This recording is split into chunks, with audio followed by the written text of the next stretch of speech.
Okay, so what you'll need to create these earrings, starting with the tools, you'll need a round nose pliers, chain nose pliers, a wire cutter, a ruler, and it wouldn't be a bad idea to have a wire straightener on hand because you'll want to start with nice straight wires for your frames. Then you'll need 28 gauge wire and 18 gauge wire. The 18 we'll use for the frame, the 28 we'll use to put the beads on. You'll need two 5-inch pieces of 18 gauge wire. We'll cut that in half and you'll end up using, so that's about almost 2 feet, 1 foot that you'll need in all. And then a couple of feet of the 28 gauge wire. We'll cut that in half and that'll cover both earrings. 6 bugle beads, 1-inch ones. I like the twisted ones. I think they give a really nice shimmer. Let's see if I can get, there we go. They just catch the light nicely, but you can do it with the plain ones, but they do have to be the 1-inch ones. And 2 ear wires and 2 jump rings. I would say 4 or 5 millimeter, 5 millimeter jump rings or 6. Okay, so we're gonna start by making the frame. Let me bring this back in so I can sort of show you where we're going. We're gonna start by making this bottom part of the rectangle. So I'm gonna take my piece of 5-inch piece. If you want to leave yourself a little leeway the first time or two, you may want to go with 6 inches just in case. That way, if things are off, you can trim. I will take my chain nose pliers, grab it right in the middle. And I find that I get a better corner, a nice crisp corner, if instead of grabbing the wire and then moving the pliers, if I just grab the wire with the pliers, way up at the fat end of the pliers, and then press the wire up against the side of the pliers, just until it's a right angle. Gives you a nice crisp corner. And then the trick on the other side is to get the distance just right, so that it will accommodate the 3 beads vertically, but without leaving so much space that it's unsightly. So I have found that with this kind of plier, if I grab it just a little bit away from, let me get a better grip here, all the way at the fat end of the pliers and leaving just a little bit of space next to the pliers, that comes out just about right. So I'm going to press up the other side against the side of the pliers, and there's the bottom of my rectangle. Now, just to be sure that it's wide enough, I'm going to put 3 beads in there, and it's actually easier to do this if you're holding them. Because if it's too tight, it's a deal breaker. This is almost too tight. Nope, I think we're okay. Now I can already see that one of my bugle beads is a little shorter than the other 2. So I'm going to weed it out because I'd like to have them all the same length. So you'll need 6 bugle beads, but I always pull out about 10 to make sure that I can get them even. They don't have to be perfect, but close. Make sure they're all down all the way to the bottom. And I think this one's a little bit short still. Let's try a 3rd one.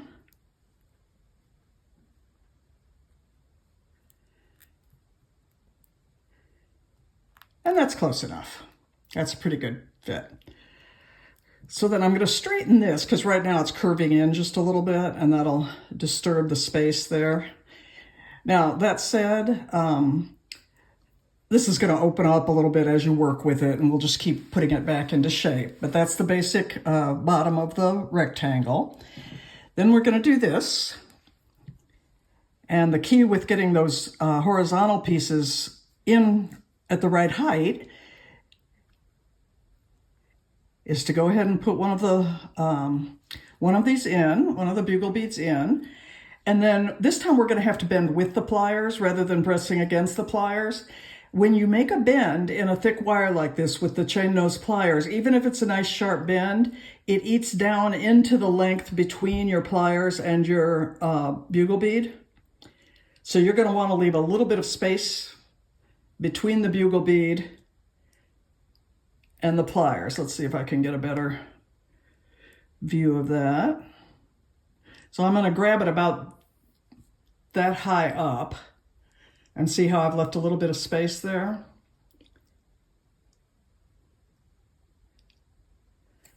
All right, so I'm going to make sure that it's all the way down, that the bugle bead is sitting against the bottom of that frame.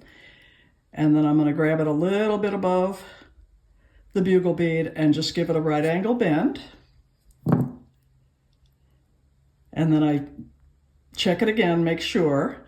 And even with leaving that much space, it's a little bit tight. I think it's okay. But actually, this is a good time to show you how to change that. If you get it a little too snug, see how I've got a rounded corner here? If I press out the rounded part on this side and then bend it down again, that should get me the amount of space I need for that to be a better fit. Yeah, that's working really well now. I'm going to make that bend just a little bit farther so it's a good 90-degree angle. And then the second one, the same thing. This one you can press against the pliers or you can bend it, but just keep in mind, I'm going to grab it a little bit above where I'm actually going to bend. So the edge of my pliers leaves me almost 1/4 of an inch maybe. And then bend it down, and that should get that one about right.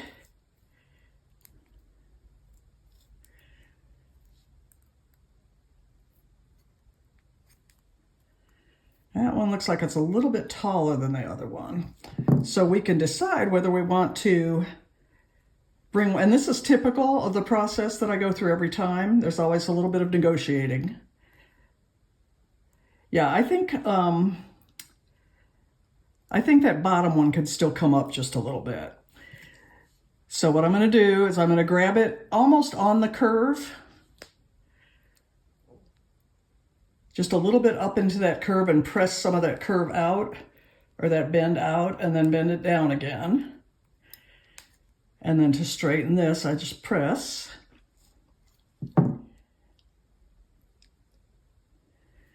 And that's better. And this is the only difficult part of the whole project, is just getting the frame just right. I do advise that you do both of the frames at the beginning together so that they're matching each other and they're working well before you go on to the next steps. Okay, next we're going to bring the what are now horizontal up, but we're going to leave them straight up and down like goalposts for the moment because it makes it easier when we go to put the beads on. And this is pretty easy. Just make sure that your rectangle is looking about the same width up here as it is down here. Grab it at the top next to one side and just press up to a right angle. And when you do the other side, again, make sure that this distance is staying the same. Otherwise, your goalposts are going to be off and they're going to either stick out too far to the side or not far enough. That one's a little bit off to the side, so I'm just going to take a little of that. I'm just going to press out a little bit of that curve. And that looks better. So you should have something about like this at this point. And like I said, you can keep straightening the sides because they're going to get a little bit bent up as you work. Now we can start putting the beads in. So I'm going to take one of my pieces of 28 gauge wire. And I'm going to match up the ends just to get where the center point is. And I'm going to string that, I'm going to lop it over the bottom of the frame at about the halfway point. Doesn't have to be real precise because you've got plenty of wire to work with. And pull those down. Now I'm going to pinch the wire at the bottom of the frame just to get it otherwise the bugle bead won't slide all the way up to the frame like I want it to. And then I'm going to trim my ends just a little bit because it's easier to get these into the bugle bead if they're about the same length, or the ends are about the same. I'm going to put both of the two wires through one bugle bead. Oop. Slide it all the way down, as close to that frame as you can get it. And then we're going to flip it up, and this is going to be the center bead of the 3 that we're going to put in there.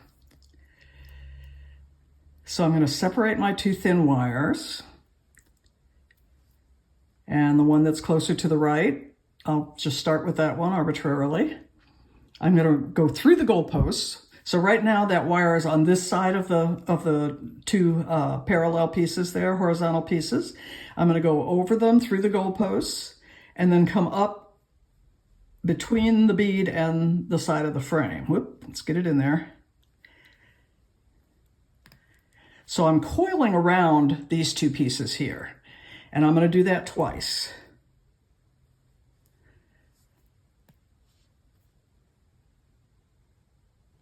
And then I'll go through the goalpost again, but not come back through the front.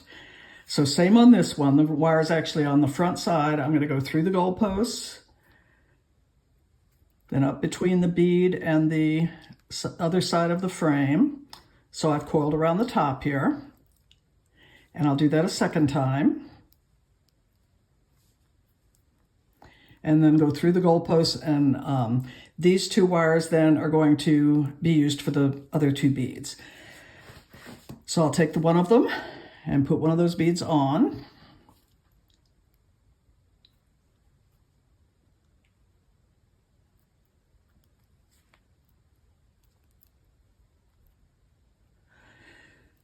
If you're having trouble getting it through, there's probably a bend in it somewhere. If you can't get it to peek out the end, you can just take it out and straighten it, and then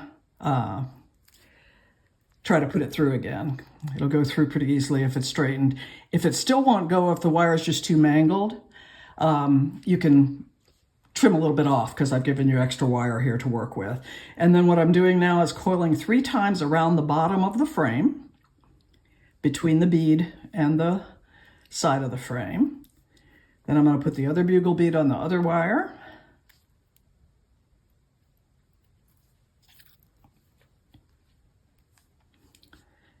And bring that one around and through.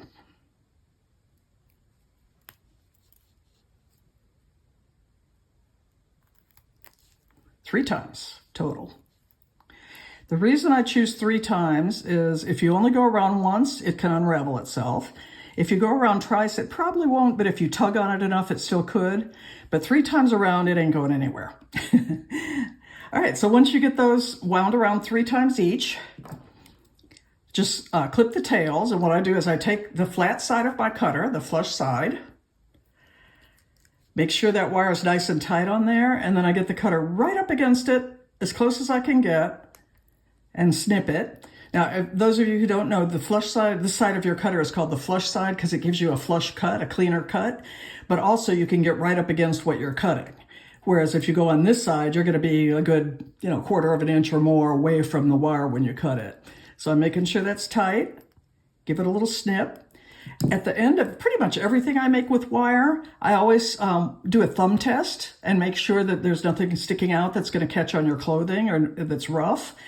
If you feel something that can snag, you can either try to cut it off, or you can use your chain nose pliers to sort of tamp it down.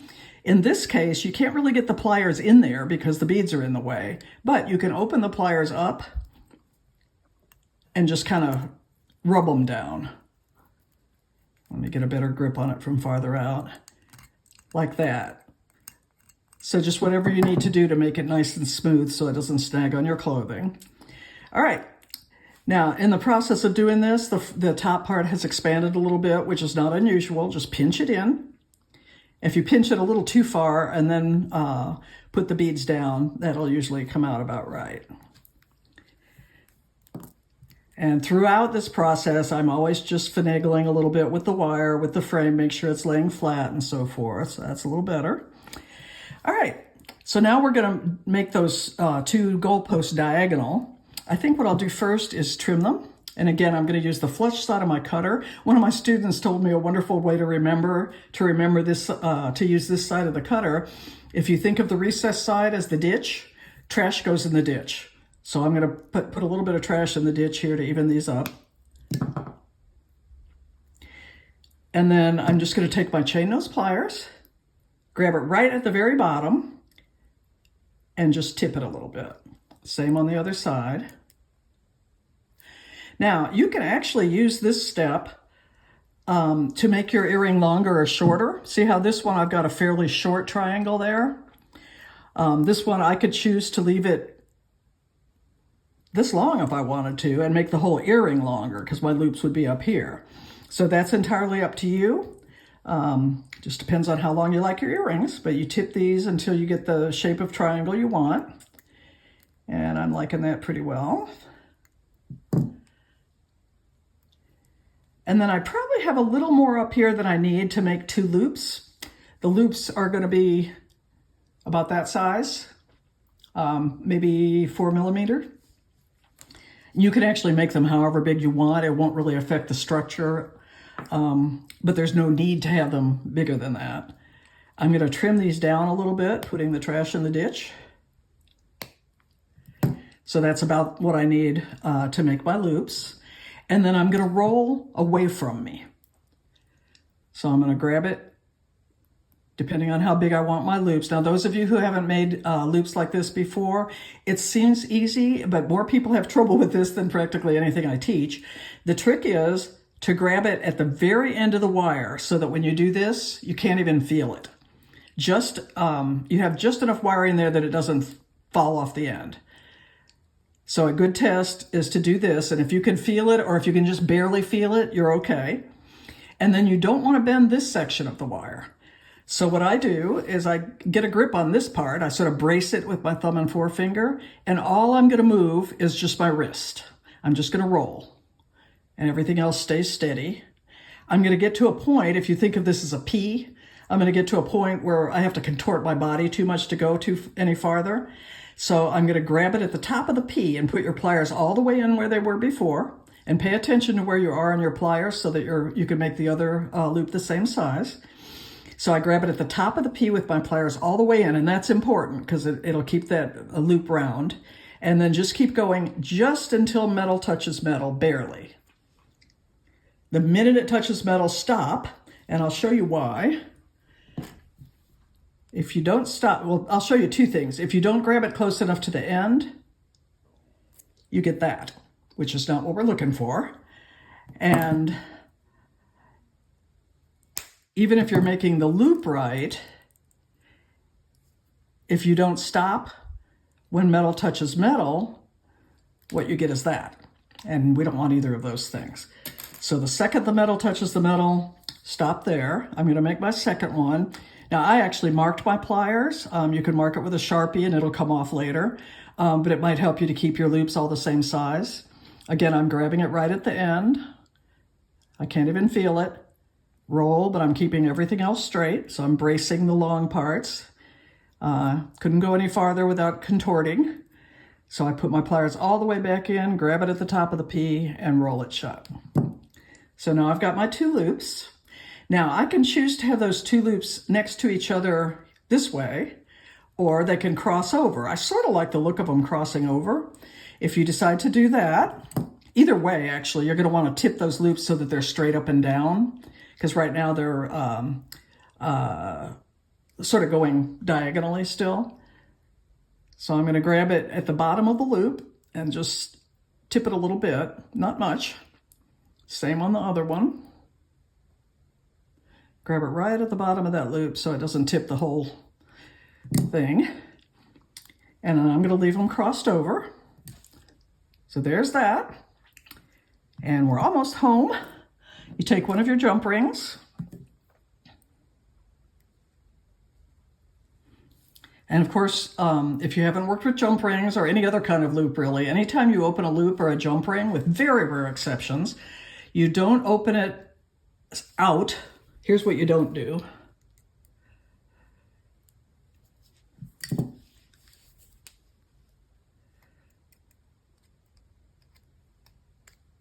if I can get a grip. You don't open it out so that it's not a circle anymore, because you're never going to get it really nice and round again. You just flip it open sideways like this.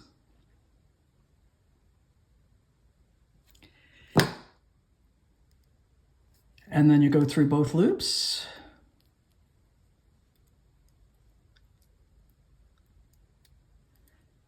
Close it up.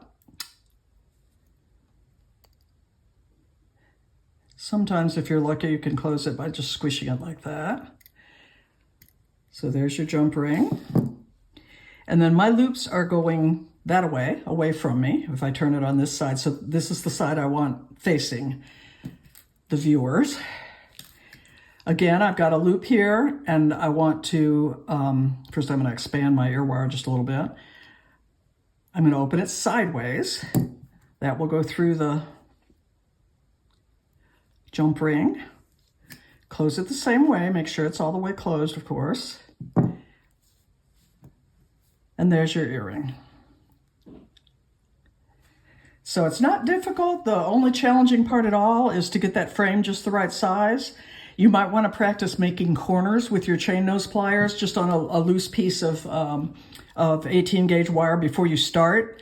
One thing I can tell you that helps if you're doing the part where you're actually moving the pliers rather than the pressing the wire up.